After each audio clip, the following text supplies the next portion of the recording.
आपको बताया था ना, उस दिन वहाँ मिली थी। बड़ी हवेली में रहती है। बड़ी हवेली में? क्या ये राजा साहब की पोती है? हाँ माँ। नमस्ते। जीती रहो बेटी। आनंद ने जैसे ही मुझे बताया कि तुम बड़ी हवेली में रहती हो, मैं समझ गई कि तुम रजनी रानी साहिबा की बेटी हो। कितनी मिलती जुलती हो अपनी माँ से। वही बड़ी बड़ी आंखें, वही चेहरा मोहरा। आपने मेरी माँ को देखा है? क्यों नहीं बेटी, मैं तो उनकी शादी में भी शामिल हुई थी। तुम्हारे दादाजी तो बहुत बड़े जमींदार थे।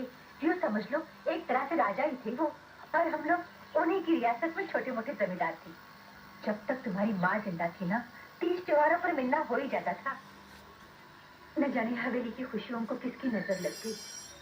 अपने घर के बारे में आपसे सुनकर कितना अच्छा लग रहा है। कभी आइए ना हमारे घर। जरूर आऊंगी बेटी, लेकिन पहले तुम्हें हमारे घर आना पड़ेगा। मैं आनंद को भेज दूंगी तुम्हें लाने के लिए। मैं खुद आ जाऊंगी आंटी, इन्हें तकलीफ देने की क्या जरूरत है। अच्छा आंटी, मैं चलती हूँ। अरे बिटिया, इतनी ठंडी हवा चल रही है और तुमने कोई गर्म कपड़ा नहीं पहना है? ये लो।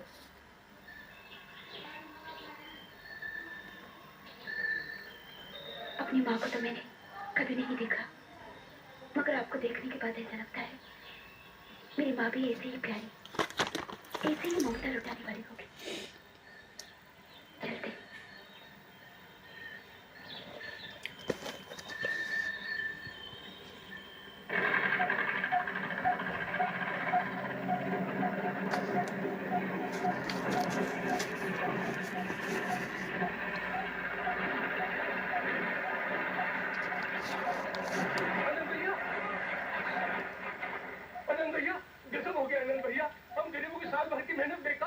क्या हुआ?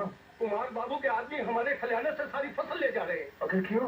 हम लोगों ने उनसे कुछ कर्ज लिया था और ये वादा किया था कि अनाज बेचकर आपकी पाई पाई चुका देंगे, मगर जैसे ही खलिहानों में फसल आई उनके आदमी आकर खड़े हो गए। उनको उन पर भरोसा नहीं रहा। हमारी ही बैलगाड़ी पर हमारा सारा अनाज लेकर जा रहे हैं। अगर वो लोग तुम्हारा सारा अनाज ले जाएंगे तो तुम लोग क्या करोगे?